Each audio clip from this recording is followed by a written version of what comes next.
You ask, I'll answer. That's it. Yeah, that's it. Hello, everyone, and thank you for joining me on this Movember edition of A Tea with Lily. And as you all know, Tea with Lily is a program where we talk to the great and the good, and from all walks of life. You know, we talk about topical issues over a cup of tea. Today, my guest and I are going to speak about a very, very sensitive subject, and I don't use the word sensitive lightly. It's about lives, it's about livelihoods, and it's about our men. And we're talking about men's health, and in particular, prostate cancer. And I'm joined by a survivor and a very good friend. But let me tell you a little bit about him. He was born in London, Walthamstow, and he's a chartered builder with an MBA and lives in Essex and works in Waterloo as a freelance organization development consultant. He's an international speaker. I've seen him speak, and it was through his speaking that I actually ended up befriending him. I sort of caught him in the corner of the room and said, "Would you like to do this with us?" Ages ago. And through his unique storytelling style, he's been invited by Oxford University, the International Criminal Court in The Hague, and HS2, the High Speed Railway 2, I believe that's what it is. That's it. And he's a proud son of a nurse. So unsurprisingly, when he was diagnosed with aggressive prostate cancer in 2016, he became an ambassador for Movember. He writes and talks extensively for them, and also Prostate Cancer UK and Macmillan Cancer Support. He does all of that on TV, radio, national press, social media, and on Tea with Lily. And about the cancer that wreaks havoc upon not only the victim's sexual health and pleasure, it's also the mental health. He's on the steering group of the Arts Council-funded cancer victim-led social enterprise, Sex with Cancer, who are raising awareness of the impact cancer has on intimacy. My guest is none other than Elvin K. Box. Thank you so much for joining me, Elvin. How are you? Lily, I'm fine. Yeah, been a busy day, but all good, safe, all sound, back safely and constant here at Waterloo. Yeah, so it's been a good day, thank you, Lily. Very good day. Very good day. Thank you so much. And you know, this month is a busy month. It's a busy month normally, but November has to be one of the most the busiest month for you, even though you're doing this thing year long. So absolutely.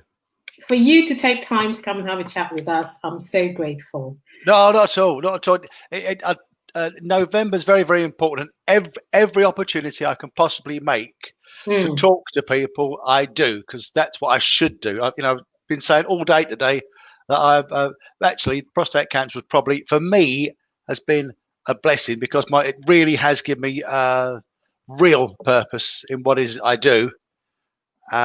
So. Yeah, this is the pleasure is all mine, Lily. The pleasure is all mine. And can I say that compared to when the last time I saw you, we did this, you're actually in physically better shape than then. Yeah, I mean, visually, it's you look so well. I'm sure people don't even believe that. No, it's absolute truth, Lily. It's the absolute truth. Physically and now mentally, and so I'm healthier, fitter, stronger, mind, body, and soul. Yeah, it's amazing. Absolutely, I mean, I'm blessed to have been given a clean bill of health so far. Fingers crossed. To had a brilliant surgeon, a brilliant family, and I've responded to the treatment, and I've responded to working out and looking after myself. So. It's blessed, really. It's very, very lucky, very, very lucky. Great, fantastic. Now, listeners, I just want to give you some stats that I used earlier on this morning, which is 1 in 8 white men and 1 in 4 Black men are diagnosed in the UK with prostate cancer. A man dies in the UK every 45 minutes of this horrible disease. And it's the third highest killer cancer in the UK. So let that sink in a minute whilst I go through the talking points that we said we would talk about. So, Elvin, could you have done anything to prevent this cancer? I'm told medically there is currently no medical certified reason why I or anyone else should get prostate cancer. Sadly, there are lots of maybes, ifs and buts and stuff, but nothing concrete evidence researched that the medical professionals say, yeah, if we start now getting men to do this, they will definitely move away from prostate cancer. So sadly, the answer is no. I suppose in some respects, it's a bit of relief to all men and their families when you diagnosed. You weren't doing anything knowingly wrong. You know, in 10 years' time, they might say, well, why did you do this? That was the cause of it. And obviously, maybe 20 years' time, so that was obvious, wasn't it? Well, no. At the moment, there's lots and lots of theories that have yet to be proven. Okay. Well, I don't know. Well, like you said, it's some relief, but like you can't really prevent it. But how did you know you had prostate cancer? Yeah, sheer luck. Yeah, sheer luck. Really? God, yeah. I'd happened to be at the time employed by a very, very good employer. I had private healthcare, and part of my private healthcare gave me 2-year annual MOT. You know, I had a full medical every 2 years. And the full story is, as quickly as I can, in 2014, I went for my MOT. Yep, I went for the annual or 2 yearly biannual checkup.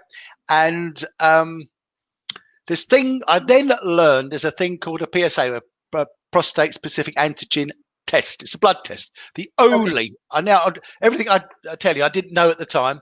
It's the only blood test that there is currently globally that is certified to give an indication whether the prostate has a tumor. And so I didn't know much about it. When they asked me, did you want to have your prostate tested? Well, okay. So introduce, everybody knows the finger at the bottom. It's a digital rectum. It's MDRE.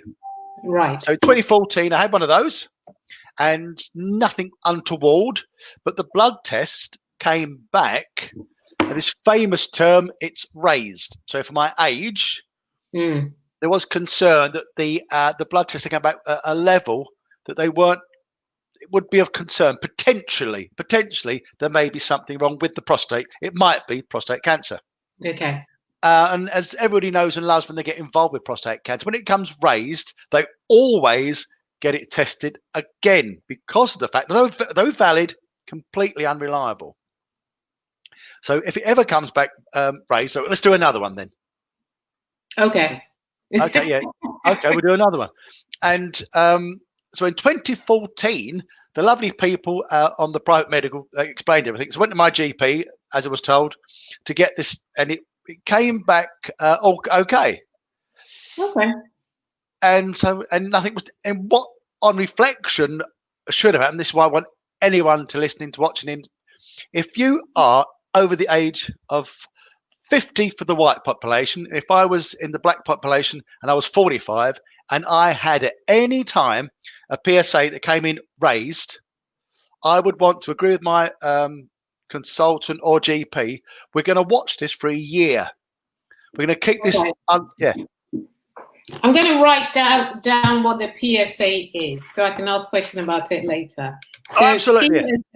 PSA is what? It's prostate-specific antigen. It's looking at broadly, is there any sign that it may be a tumour that's making this come up on our screens, basically? Okay. Because I'll explain it, because that's only part of the thing. So, like the first thing is that we give you a digital rectal exam. Couldn't find anything. We always give you a PSA test to go alongside it. Came back raised. Now go and see a GP. went and saw the GP. My initial GP back in 2014 was very dismissive of it. Oh, But he did another one. And that's why what I've learned is, okay, if this ever happens to you and you are black and 45, white and 50, and it comes back raised, you demand that, no, this has to be watched for a year. I'll come back in 3 months, then another 3 months. Let's do it to see what happens. Because me and my wife, we made an agreement after 2014. And she said, when you go for that exam today, you don't want a PSA, Elvin. They're really too much worry. And the GP said they're rubbish. Yeah, I won't bother them. Okay. Wow. And as luck would have it, I forgot. I just forgot about that. And when they said you want a PSA, I went, oh, okay. So in 2016, it comes back, and I got another GP. Now, this time I have another GP. Farmer on the ball, wasn't prepared to argue about the validity of the prostate exam, the PSA. So when I saw her, she said, right, okay, it's raised for the second time in 2 years. She said, look, I've done a DRE. I can't find anything, but I'm not happy with that. You are private medical. The urologist I can send you to is an expert. Let him look at you. Yeah. Oh. And I didn't really want to because I'm a bloke, and I thought I don't really want to know now. Now you've said that, I really don't want to know. So I dragged my heels a little bit. Yeah. A lovely man. Andrew Bolero, still in contact with him. Lovely guy, up in Brentwood, and he did a DRE. What's the DRE? God, I'm learning so much now. DRE. Yeah, digital rectum exam. Oh, okay, digital. Put your finger up the bloke's bum. That's it. Now he said no, there is an anomaly there. There's something not quite right. Has since been explained to me. When a GP or anyone from the medical profession is looking for it, a healthy one is smooth like silk. Okay. If it's got a bit of tobler on it and it's a bit rough, warning. Now he said he sensed that. Did another PSA. Yep, it's raised. Right, now we're going to go have an MRI scan. Yeah. Bearing in mind that not on the NHS, not every area will do an MRI scan. Okay, lucky me, I'm private health. It's not a problem. We'll get that organised. That's not a problem. That they'll sign that off. I've said so. And he said that there's something there. After the MRI scan, sorry, there was something there. And my wife and I were talking to him. He said, look, I can't say it's cancer, but I know where it is, and I have to do a biopsy. Yeah. And this is interesting, Lily, because I said, well, I'm not having one of them. He said, no, it's okay, Elvin. The one you're going to have, you'll be under a general anaesthetic. Okay. It will be less intrusive because I'll explain that in a minute. And he knew exactly where he wanted to take the core samples from. He said, that's why we've done the template. I've just got to get the core samples. We can do that within, it's like a 45-minute operation. You're staying overnight. You'll be fine. And I was absolutely fine. But let me ask a question. And this is a very big, silly question, but I've been told they're silly questions though. So if you have this, how did that affect your movement? The biopsy. Yeah, You see, the biopsy I had was very, not say well done.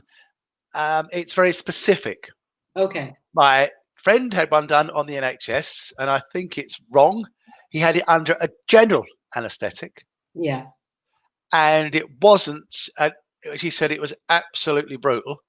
There is a potential, even now, if you do it that way, of it getting septic.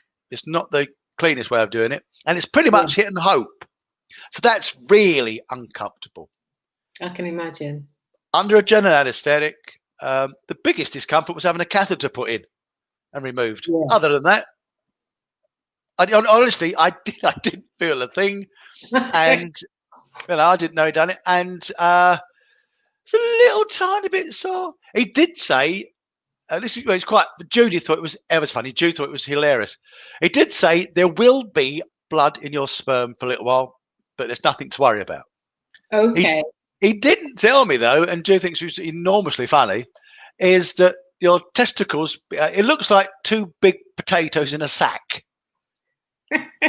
I could not believe what had happened. It was like, yeah. And she thought it was hilarious because they tell you to wear jogging bottoms when you come out because you might be a bit sore. But she said, God almighty, what has happened? And so it was funny. I've got to say, that was the funniest thing of the lot. I think, what the hell's going on here? And but there was no pain, no pain at all. So yeah, but please, NHS, and it's one of my campaigns. Will you stop? Everybody should have the glory of the type of biopsy I had. Okay. Far more accurate. There's no pain. And I'm annoyed that that's still going on, to be honest with you. You know, my mate went through it, and all the guys do it. I mean, anyway, so that was that bit. So what I had to do, there was, you get a digital rectum exam. There's a PSA levels you've got to look at. And then if you're lucky, they'll do an MRI scan to look where it is. And if you're really lucky, they'll do, it's called it, they provide the biopsy through the perineum, which is very accurate, no pain. But the hard bit is when the result comes out, whether it's cancer or not. And how did Jude and the rest of the family react to the news? Well, I had Jude with me because I noticed on the initial discussions, I wasn't catching everything they were saying. My mind was, so I said, look, when we go for the MRI scan, you be there, you listen carefully because you're far back. My mind will go everywhere. So from the MRI scan, she was there and she noted everything that he said and did the research for me when we got home. And I said, you've got to be there for when he tells us what's happened on the MRI scan. You've got to be there you've got to be there when we find out the biopsy result. Yeah. So we were both sitting alongside one another. Andrew was very matter of fact, as you should be. Said, no, it's cancer. Wow. Now, we all act differently, Lilia. And now I know men to cry. I know men to walk out. But I almost froze like the rabbit in the headlights. And my mind went everywhere. I actually logged out of what the conversation was. I actually logged out and kept on thinking, what was this going to mean? Yeah. And so Andrew could see that I was gone, you know. Yeah. You were thinking of the worst case scenario. You started right from, 6 feet under, and that was it. That was it. So Jude was talking the best she could to find out what Andrew was saying. Then I blurted in, I said, is this terminal? And it all went quiet. And Andrew said, I don't think so. But that's not what you want to hear. You want to say, no, it's not terminal, Elvin. It's easy. Yeah. We can get over this. Don't worry. But he was being truthful. He said, you're going to have a bone scan. Ooh. What's a bone scan? Yeah, because what is explained is that when the tumor is still within the prostate, it's curable. Or, well, I'll explain. I'll give that. There's a bit of a clause on it, but it's curable, said to be curable. When it's out of the prostate and once it's gone beyond local metasizing, it's just gone. First point of call is bones. Ah, okay. Hence, quite rightly, we'll give you a bone scan to see if there's any sign that it's already got to them. So, if it has, obviously, that will change dramatically how we'll carry forward. So all the way home, we went up on the tube and then back in a Fenchurch Street to get back home. And Jude was almost talking non-stop, very positive about what could happen. Don't worry about it. We can do this. We can do that. And I didn't say much at all, really. I was getting angry, not with her, but with the situation. And I really, really, really didn't want to talk. But she was brilliant. She persuaded me that we pop out and don't bother eating at home. Let's go and have a drink and so on, eat out. And she was superb. She on the way home, she contacted the two girls. Yeah. So I'm not to worry. This is only the first part of it. It's bound to be all right. Not to worry. And so I really, she did everything. And I didn't do anything really. I just wanted, was in a world of my own. Yeah. So what happened then? She was really, really good. She was going into all the detail of what would happen. So she was searching the web, getting all the information for me because it was arranged So on the Wednesday, we got told, yep, it's cancer. Arranged so that they could get it on the week later. So the next Wednesday, you'll go in. They'll give you a full body scan, and we can get the results 24 hours later. And you can have a consultation with Andrew and tell you what's happened. Wow. So it wasn't a very nice week because obviously I was concerned what was going to come out. Fortunately, 24 hours later, Andrew said, "No, he said to you, I can tell you that for the first time, it's good news. It's still within the prostate." So that's like a huge relief. And he then explains that 2 forms of treatment.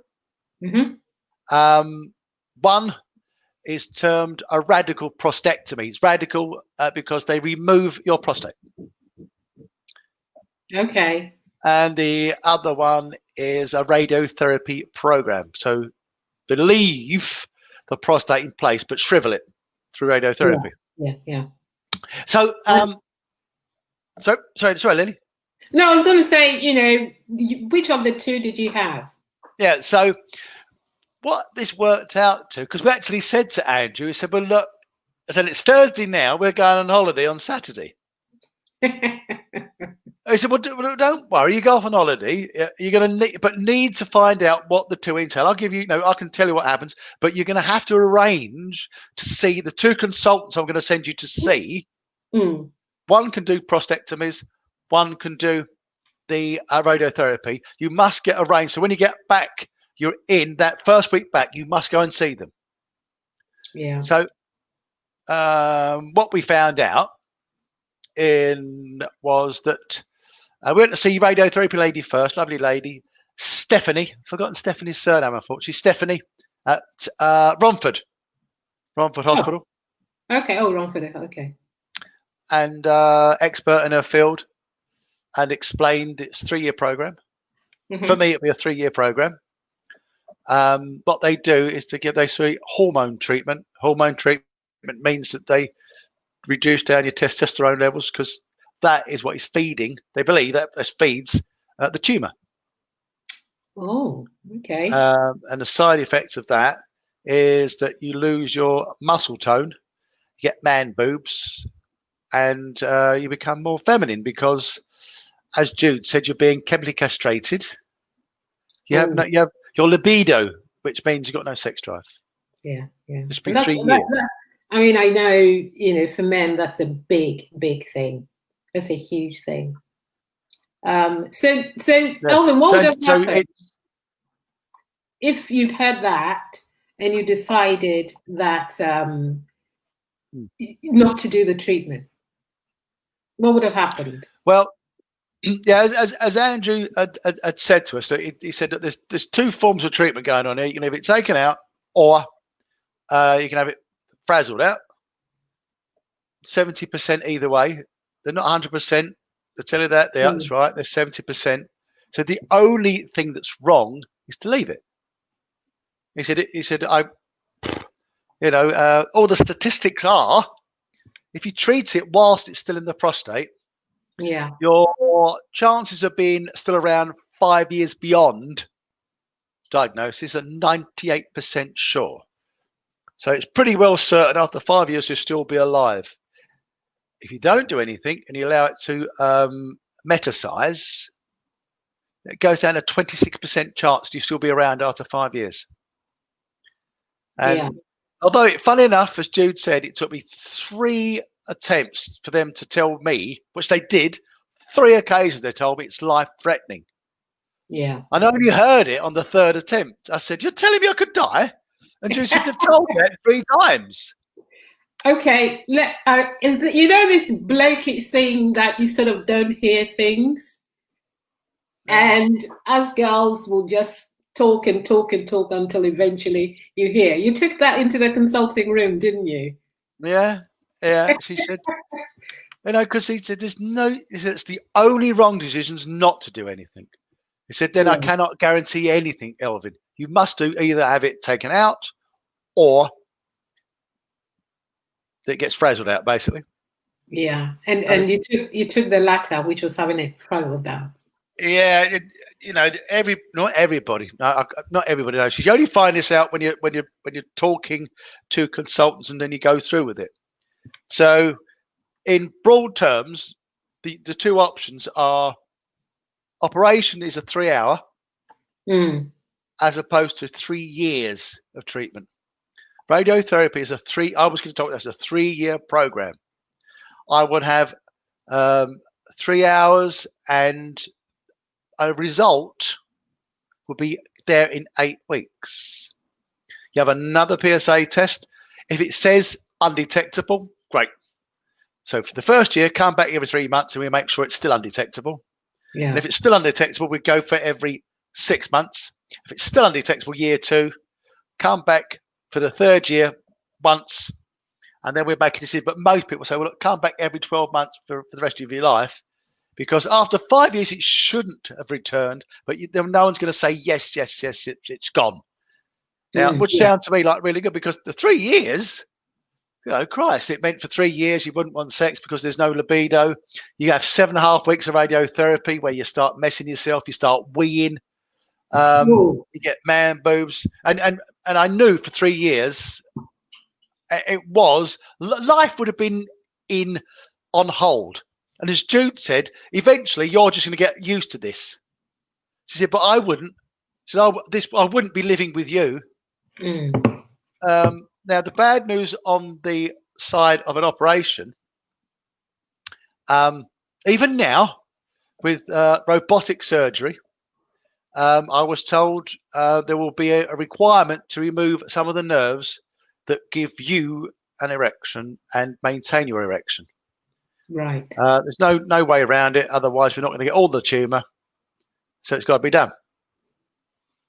And I was told by the surgeon, he thought that after 2 years, if he could do the job, that he said the Viagra would give. You have to be on Viagra every day. So actually, I still do take. Is it 50 milligrams? I can't remember. No, 10 milligrams every day. 10 milligrams of a Viagra.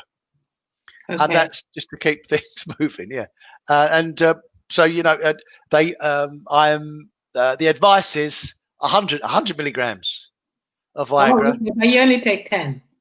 Oh no, that's the daily one. I take that, and if you're deciding, because it's not as romantic, but it's not spontaneous, I want to know. I'm nosy. And so to give yourself a fighting chance, you take that's quite a lot, 100 milligrams of Viagra. Really? And he said, I think give it about 60%. And I had this in my mind, I thought if it's not there in 2 years, it's gone forever. I didn't do enough research. So he said that you will be, to a degree, you'll be incontinent. He said, I can't odds that for the first part. And luckily, after 8 weeks, I managed to get back my continence. All I needed was the thinnest of pads. And around about a year ago, I've managed to control myself. As they say, I got the pelvic floor working, and I no longer need a pad unless it's really cold. Oh, yeah. So it's about 85, 90% there, which is really good. I must tell people that even with the microsurgery, all depends where the tumor is, the level of experience and skill your surgeon's got, and a great big dose of luck, you may still not get an erection again. Wow. One of my friends, no. That's tough. Yeah. Well, you see, how Declan got me through it, he said, there is a thing called Cavajac, which is, I'm told, not by a medical team, somebody has told me, that's what porn stars use.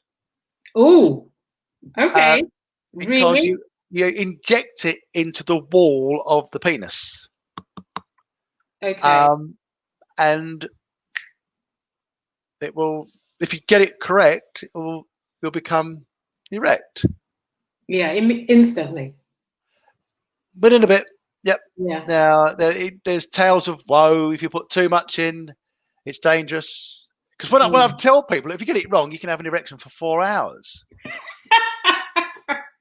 And most of the blokes say, well, what's wrong with that? I said a lot wrong because you shouldn't have an erection for 4 hours. That the blood shouldn't be there. Oh God, this is so funny. Yeah. So, I mean, what has been the sort of impact on you physically there? You talked about, incontinence and stuff like that. What is that the physical bit, or is there some more stuff? I'm really, really lucky. So physically, my as promised, my bowels were never been affected other than first 2 to 3 days after the operation. You're a bit you're actually the other way round. Actually, you need to release your bowels and you can't because it's really sore. After that, though, honest to God, Lily, my bowels are better than they ever were. I'm really lucky. Yeah, geez. As I say, my continence level, my bladder, for a bloke of my age, and consider what I've been through, it's phenomenal. Phenomenal. Now I have to temper it. Great surgeon, great luck where my tumour was. I'm working hard on the pelvic floor and core muscles. Yeah. And because Jude always says is that, yes, you got lucky in a lot of ways, but you've got to earn your luck after that. And that's just vigorous training and being dedicated to it. So when you talk about the pelvic floor muscle, is it the Kegels or whatever they call it? Is it the same type of things that women do when we have kids, when we have babies? To keep things still tight. You got it. Yep. Okay. Yep. And so me, really lucky with the bladder, not everybody. Erections are really weird. What happened was that I was really getting distraught. They started to get a little bit better, probably like 6 months ago-ish. And then like magic. Have you ever watched that program called Lost that used to be on some years ago, the American TV program Lost? No. Well, if you look it up, there was a guy. This is where they very quickly the plane crash lands and they're all lost. And the mystery is that the guy who was in the wheelchair on the plane, once they've crashed, he can walk again. Oh. And he's forever scared that it will go again. Well, you ask any fellow who starts to get his erections back, you think, oh, Christ, I hope it's not like Lost. And they go, and I'm scared it's going to go. And so, you do get a bit of a mental block. So you do get a psychological erectile dysfunction, sadly. You have to fight that. Now, if I awake now in this last month, if I awake with an erection, it's probably in around 85%. It's not far short of what I enjoyed previously, which is, in my eyes, a miracle. Because you're 60, 62? No, 63. I don't look a day older than 62, but I was 63 in September. Oh, well, belated happy birthday. I remember last time it was 62, so I've got 62 in my mind. Yeah. What are the mental challenges around all of this? Yeah. Because men tend to not speak too much about this stuff. And so mentally going through, just everyday depression is one thing, but having the weight of your libido, lack of things, man boobs, big sacks as they were, and all of that. How did that affect you? And of course, your relationship with Jude. So I had the operation in August. Operation was in the August of 16. Yeah.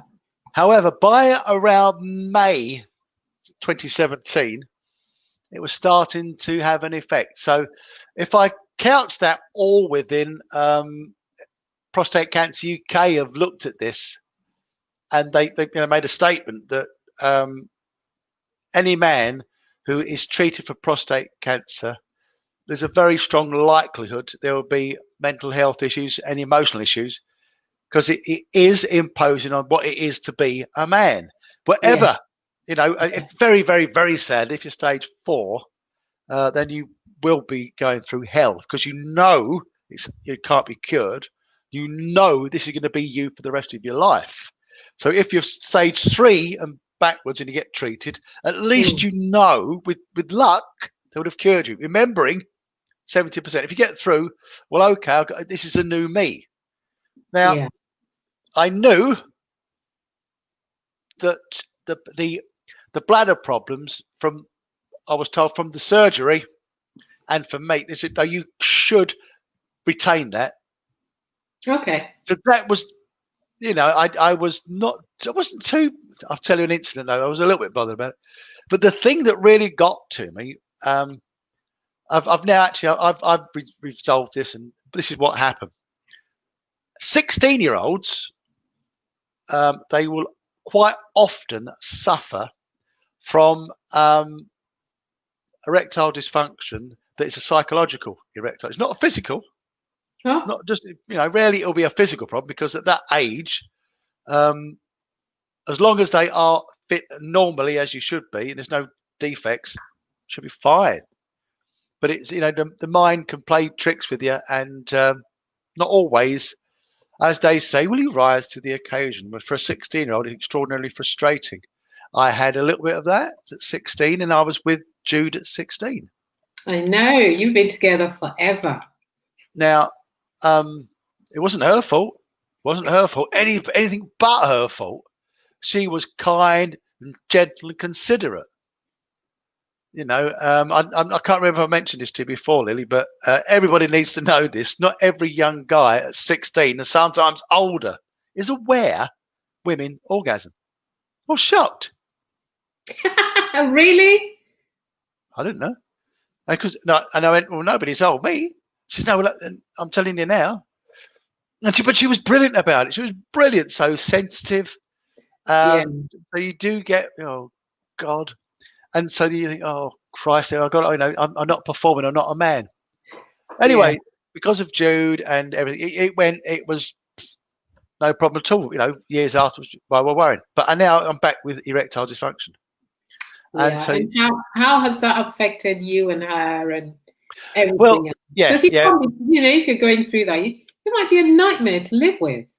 Well, I was, because I got to May, and then I started to lose it, which isn't surprising. I wanted, I've said this time and time again, I knew there was another year at least before I could get anything like a regularity. Yeah. And I wanted it now. I wanted it badly, and I was jealous as hell for no reason. Paranoid, absolutely paranoid. After all these years, you were jealous.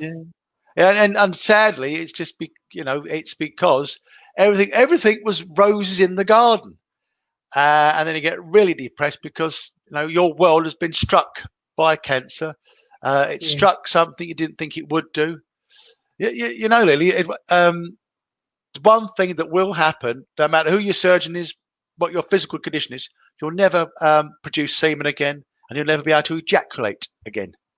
And I don't care what you say. I don't know any bloke who doesn't like doing that. Yeah. It's gone. So it's bad enough getting over that. I think, oh Christ, I don't enjoy that ever again. But the physical sex, but men are built to have penetrative sex. Yeah. And the whole system. Yeah. And yes, there are other ways. The man bits are outside. And it's thrust in and all that sort of stuff. Mm. So, and again, Jude was brilliant. She tried so hard to put me at ease. No, she didn't. She tried everything. Anyway, but it got to a point, and it had been building up. We went to Barcelona for my holiday, not my holiday, my birthday. It's in 2017. And when we got to the airport, I was in a raging temper. We'd argued at the airport. So I wasn't good company. I was not a good travel companion. Jeez. And very, very sadly. You weren't a good living companion. You weren't a good travel companion. What even about your workmates as well? Work as well. What were you like as a colleague? I hid it very, very well. Yeah, I hid it very, very well. And then if you think alcoholics can hide their alcoholism, and if you put your mind to it, all you got to do is just act it out, And even though inside you see, the amount of times they didn't know that I'd gone off and I was even writing really acerbic text to Jude. I was on the phone screaming at her. They, and I was venting my anger with the world on Jude. And I was as jealous as hell, but I was paranoid. And the poor girl, she tried everything to help me out, and it just exploded in Barcelona in September. Awful. It got into a physical situation. I'd tell everybody about it. It got to 3 a.m. in Barcelona, the main thoroughfare. The argument had spilled it. Now it was a blind rage. So actually, she's only 5 foot. I lifted her up and smashed her against a full body against the security screen on a shop front. And she slid down. And that's when he said, "You're going to have to run," because I looked around and some guys had seen it going on, were coming after me. And she was worrying about me. So I went off and she calmed the blokes down and said it was all right. Unfortunately, it was, we are married. But in the morning, though, she was black and blue and bruised. And we had a serious conversation. And we both agreed that that's it. If it goes on, if this carries on, I could end up killing her in a rage. Yeah. And left with the consequences. And so very sensibly, the decision was made that, I need help. Not easy to go and seek help. I had my director at the time was brilliant and understood everything. And I had a heart-to-heart with him and explained what was going on. And anyway, I got some counselling from work. Not within work, sorry, like an external psychologist. But Jude was the mainstay. Very good, to have the discussion with the psychologist. But Jude was phenomenal because it was like that, And the amount of time I can't take it anymore. And that's it. But in the morning or a few hours later, she worked away at it, and that because she actually said to me quite recently, when I said, I thank you so much for not ever not loving me. She said, I don't get a choice in this, Elvin. It's not a choice. I can't not love you. Can't you understand that? I cannot not love you. Yeah. And when I heard that, and so I wasn't here. That was the problem. Lily, talking isn't communicating. It's understanding what the other person said. So you decode it as they meant you to hear it. Yes. And it was getting lost in communication because I wasn't hearing what I wanted to hear. She wasn't saying what I wanted her to say. And a couple of times she caught me off guard, and I thought, oh no, hang on, I got this wrong. Yeah. And she was probably walking around on eggshells and second guessing you and doing all that. But then I think because perhaps you've been together for so long, she knew the old Elvin. She knew that this was the cancer causing the problem. And I think that's probably where the results of the cancer causing the problem. And I think that's where you were probably lucky, and not most, but some couples might not be able to be as lucky. Yeah, there's more than enough, sadly. Testicular cancer is even worse because they're younger as a rule. And they struggle to stay together because of the impact. Whereas with prostate cancer, you're a little bit more sanguine about it all, but it all depends how the man reacts and the woman. Sadly, not all relationships make it.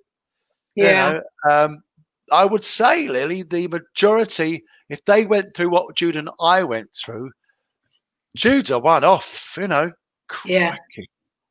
That was some luck that she, kept it together. For all the right reasons, because she's been proved right. By the beginning of 2019, things were a lot different, and lockdown provided evidence we're fine.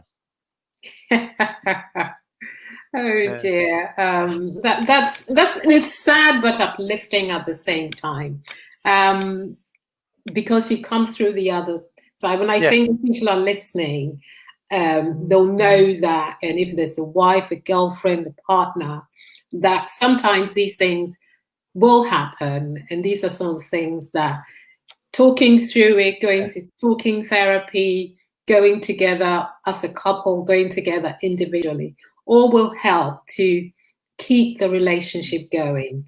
So you've been lucky with Jude, with your surgeon, with everybody else. Because I think you're actually a good bloke. Good things happen to good people. Sometimes we have challenges. But what if you had a magic wand? Would you go back in time and prevent the cancer from happening? And and in the same sort of magic wand, what would you wish for men across the world to improve their lot? Yeah, so this came up a couple of years ago. Macmillan very, very kindly asked me to do be a guest at their conference. Yeah. And the last question I was asked, the guy wanted to know if he could, would you stop at that? But if there was an opportunity that was never to happen for whatever reason. Yeah. And I said, no, this had to happen. This had to happen. I said, if that's why I'm here right now. That's why I do what I do. I've got, and now, the couple of years on, blessed. It's been a blessing. Good. It's been a blessing. So, but I think everything in my life seems to have come together for a reason. Now I see it all now. Yeah, this is good stuff. I have a question, which is in terms of faith. Oh, right, yeah. How has that helped in your own beliefs? And I don't know, I can't remember which God you serve, but I'm sure you serve a God, because they're gods of different descriptions and colors and culture. Yeah. Has that improved? How's your faith been in all of this? Yeah, no, it's, initially, but the worst impact on my faith was when my dad died. And that took a lot to retain after that. Initially, I was just angry, and I couldn't see why it happened to me. I know that everybody's like that when you get an illness or something. Why me? But now, because it's you. It's because it's you, and that's the way the cards have been dealt. Yeah. So we've forgiven one another now. I realise blessed with ridiculous health, and I've come through that. That was a blessing. Blessed to have been given a partner who, but when she said "till death us do part," she meant that. Hell or high water. They said, "Yeah, I don't care what you say. No, never, ever, ever, not going to be a couple."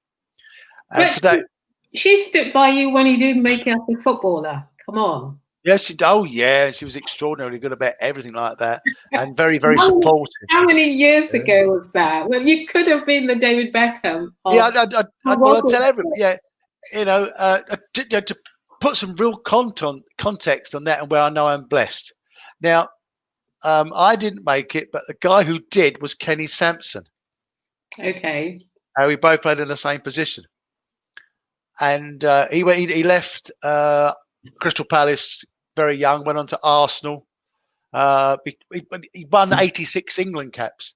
And funny enough, Maradona only died yesterday. Kenny played in the famous Hand of God game when Argentina beat England. And Kenny, as I say, won 86 England caps and probably one of the top 5 left backs in the world's ever known. Yeah. But anyone who knows about Kenny, he's had some real hard mental health problems.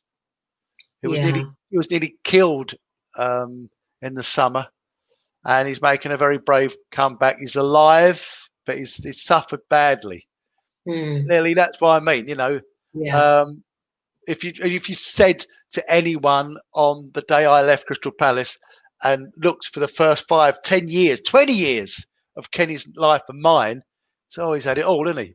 Yeah. But maybe this time comes. yeah, everybody, yeah. Realize when you've been blessed. That was never meant to happen. I was never meant to go that way. I never went that way. This is why, I'm okay with the universe. I'm okay with my God. Is that it is, as long as you are true. Because by the way, I hate it if I get angry and actually apologize profusely that I should never have said that. I didn't mean that. I know how lucky I am. I actually make sure the world knows I didn't mean that. Yeah. Because you've got to be careful what you wish for. You've got to be careful what you wish for. We've got a couple more questions, and then we'll just where are we? What should every man commit to memory about prostate cancer to enable them to be as prepared as possible for the onset of this nasty, nasty disease? One, listen to the experts. You're at risk from 40. Listen to all the urologists, everyone they're saying, the research is being done, and I listen in and I take great note. You are at risk from 40. So all this about, I don't know if you're black 45, no, it's too late. That's 5 years too late. And if for the white guys, that's 50. No, that's 10 years too late. Yeah. So you're at risk from 40. You are at risk. So what can you do from 40? Should you start getting tested? Should you go for the examination? Should you ask for that to see if? Yeah. Okay. This is what you do, Lily. The NHS, you'll huff and puff. They'll allow you a PSA at 45 if you're black, or there is evidence that you are high risk, i.e., so you're white, but no, you've got evidence father had prostate cancer. Yeah. Okay. Mother may have had breast cancer, or sister had breast cancer. Okay. That's fine. And unless you can provide evidence you've got any of the symptoms, now remember the symptoms will only really come apparent later on. Yeah, when it's nearly out already. Yeah. And there's all right, we go with that. You can have one at 45, but you still missed it by 5 years. Yeah. So there are organisations and on private health, you should be able to get one from 40. Not a problem. So we've got a challenge with the NHS. Somebody said to me today, they should say, well, look, we're going to do this. NHS, it doesn't cost you anything from 50 or 45 to have a PSA, but if you want one on the NHS, at 40, £30. That'll help cover the costs. Oh, really? But that's all they've got to do. I mean, £30. I think most men now £30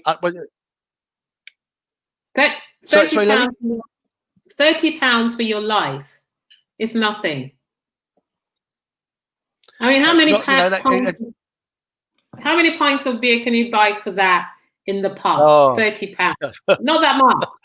You only get 5 at Gatwick Airport. Is it about £3 a pint or something like that? Yeah. So somebody said it to me today, and I said that's a really great idea. Yeah. That because there's this thing about that you don't need this awful. Also, okay, look, because we haven't got a screening program. So number one, I must get done by the time I'm 40 by hell or high water. The second thing you must take away from this is that you must not let it get out of control. You have to keep it within the prostate. Once it's gone out of the prostate, it's not curable. Yeah. And please, the third myth is about you can live for Ray Clements, the former footballer, 15 years, but that wasn't life. He was under severe pressure every 3 months, having a blood test to see if it was now terminal. He's not being fed nutrients. They have to, it's chemo and God knows what to keep the tumor at bay. That's not doing you any good. You're not going to feel good. You've got no testosterone levels. You've got no zest for life. You've got no libido. Yeah. What more do you want? You know, it is difficult. And everybody thinks, oh, they just died. No, they're withered old men, and they're not old men. But by the time they've gone, they become old. There's one question that I have to ask you. This one before we wrap up. Yeah. We'll do the contacts. We'll put them in the link, the contacts. But there's a question I have to ask you now. What need to answer that as honestly as possible? You have to contend with the erectile dysfunction and what they call the shortening. Yes. But I know that you've done is it the new Monty or the full Monty? What was it like? Yeah, in front of 1,000 people, Elvin. 1,000 people with all this going on. Well, that was the weird thing. That was the weird thing. You see, that they got 16 of us involved because it was aired in May last year. It was brilliant because what happened on the bank holiday Monday, they aired the all new Monty Who Bears Wins. Yeah. And so that was celebrities and 16, guys with either prostate cancer or testicular cancer joining them for the end for the big reveal. And Tuesday night was women. I'm trying, and then the next night, I have a confession. While it was going on, I videoed it because I knew it was coming on, and I put it on my Instagram, and that has had the most hits. The most hits that was, of the big reveal. So it was probably about 30 seconds. Yeah. And that was just me being silly, but still to raise awareness. Oh yeah, I've got to tell you quickly that all of us were very, very pensive. Right when we're doing the rehearsals, like, oh God, I'll tell you openly, it was really funny. So what they put 8 of us one side of the stage and 8 the other side of the stage. So you're backstage, and all we got on was like gold thongs. We just got gold thongs on. And I remember. And it was bloody cold and all. And the young guys have got testicular cancer, so they were trying to keep their willies warm because they wanted to make sure they looked good. Yeah. And me and the other guys with the prostate cancer were making sure our pads were tucked in. You couldn't see our pads. We were scared stupid that when we took it off, there'd be a load of wee on the floor. Oh no! We weren't really bothered about it. We just don't want to wee on the floor. Yeah. And any of the 60 would tell you that when we came out and the audience could see us, everybody stood up. Yeah. And 1,000 people the roof would have come off. It was as though it was the last 10 meters of 100 meters up, and you just think went mad. It went mad, and the feeling you get is such excitement. I went down to the front of the stage. I was it